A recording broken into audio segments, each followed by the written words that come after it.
Welcome, everybody. My name is Taylor Perry with Van Dyke Mortgage. I have with us Matt Collins with eXp Realty.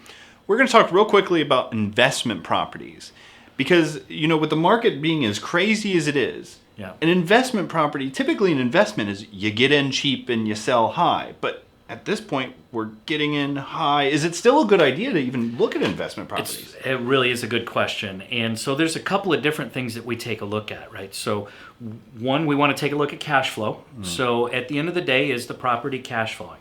Now in today's market, maybe not as much as we want it to, right? Because we are buying more on the high side. Sure. But one of the things we need to look at is the previous owner, when's the last time the rents were adjusted? Yeah. If it's been a couple of years, you may be leaving some money on the table. After you acquire the property, maybe it's time to adjust those rents. Sure. But that's only one of the three. The other is appreciation, right? So as we look at the investment property, it needs to be a long-term play. So look 5-10 years down the road. What's the value of the property doing? A lot of times, especially in this market, we'll see more appreciation than anything else. And so that's another benefit to the property.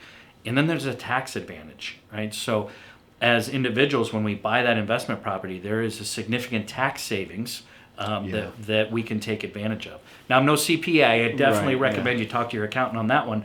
But it accounts for a big advantage when you're talking about investment properties. So if you might be in the market, or if you're tossing around the idea of becoming an investor, talk to your team. Hopefully that's us. Yeah.